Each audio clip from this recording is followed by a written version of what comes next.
कि आज मैं आया और जो लोगों ने आज मीटिंग में मेहनत की, मैं तहे दिल से सब लोगों को प्रणाम और धन्यवाद करना चाहता हूँ।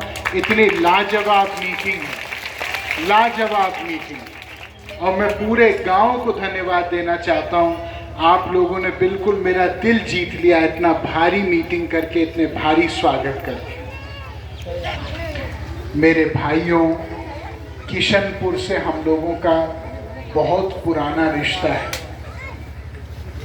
मैं जब राजनीति में आया तो मैंने असली हिंदुस्तान इन गांवों में पाया, जहां लोग भले मुश्किल में और संघर्ष में जीते हैं, लेकिन ना कभी हिम्मत हारते हैं, ना कभी पीछे मुड़कर देखते हैं, और जहां देश का सवाल हो सब लोग 1 मिनट में एक हो जाते हैं और 2-2 हाथ देश के दुश्मनों से करते हैं।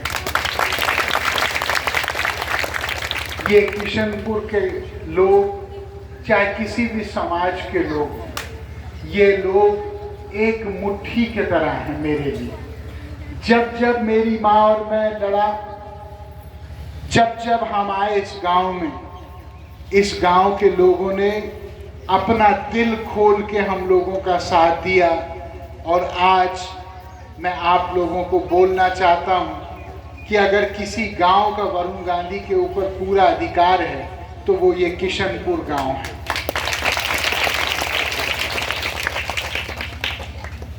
भाइयों, अफसोस की बात यह है कि आज भी आज़ादी के इतने साल बाद हमारे हिंदुस्तानियों के अपने देश में अपने मानव अधिकार बहुत सीमित हैं। आज भी जब किशनपुर का कोई व्यक्ति पुलिस थाने में जाता है या बड़े अधिकारी से मिलने जाता है, भले वो 100% सही हो और वो अपने केवल हक की बात कर रहा हो, तब भी उसको दब के बात करनी पड़ती है अधिकारी के सामने।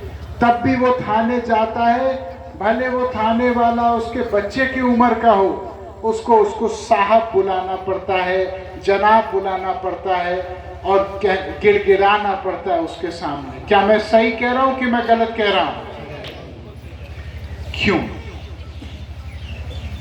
हमारे देश में ऐसा क्यों हिसाब किताब है कि गरीब आदमी को हमेशा दिल पे पत्थर रख के जीना पड़ता है?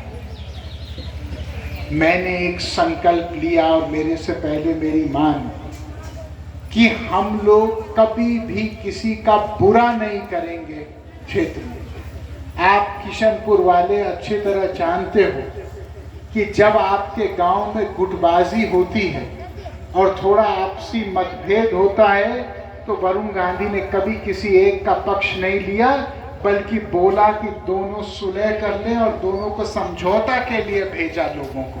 क्या मैं सही कह रहा हूं कि मैं गलत कह रहा हूं? कभी हमने इस गांव के किसी के ऊपर केस डलवाया?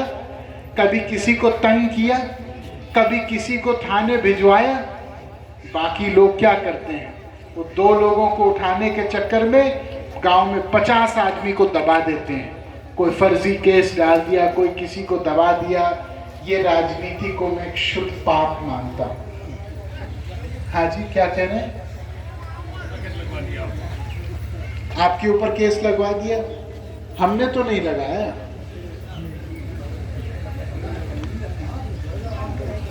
हाँ, मैं सोचा था कह रहा हमने लगाया। मैंने कहा अरे,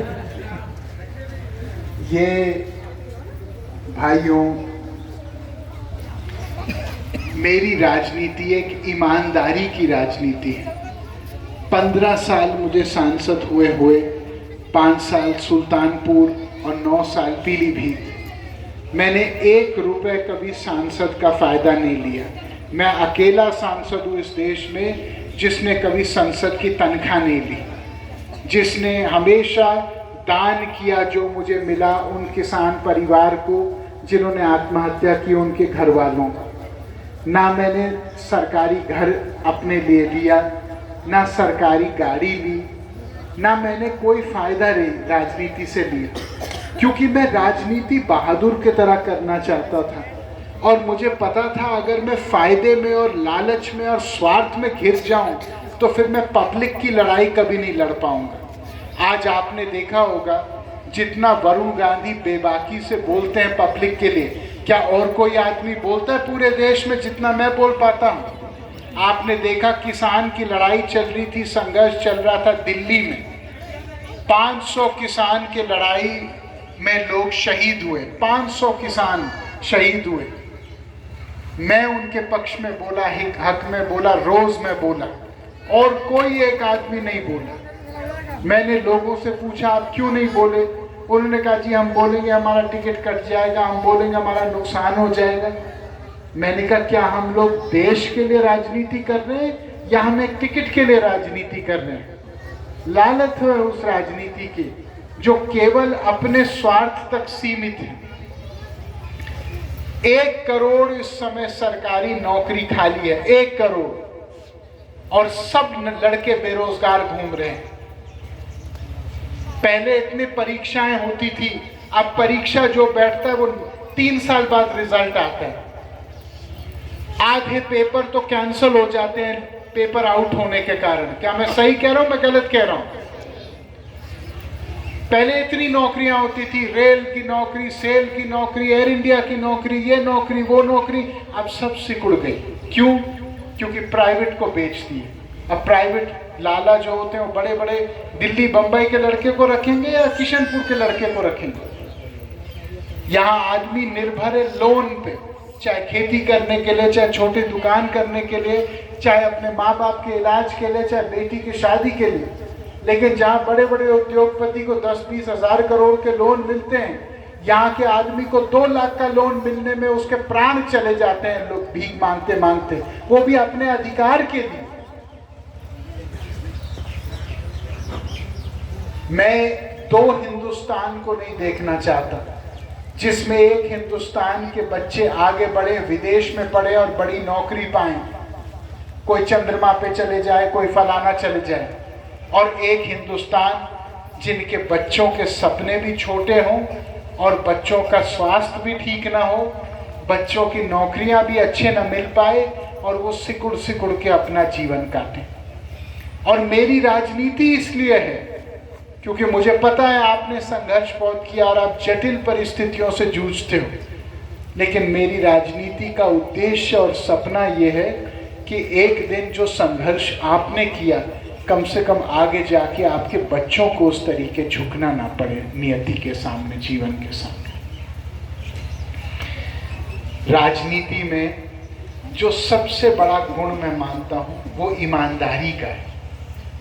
आज वरुण गांधी को छोड़ के पीलीभीत जिले में बाकी किसी भी नेता को आप देखो, सब कमीशन खाते हैं। क्या मैं सही कह रहा हूँ, मैं गलत कह रहा हूँ?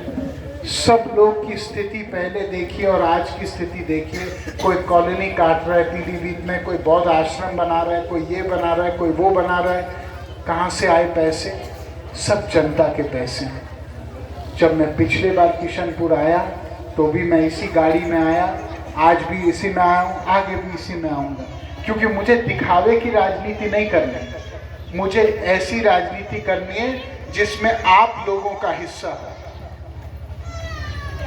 एक जमाना था, उसूलों की राजनीति थी। लोग क्या कहते थे?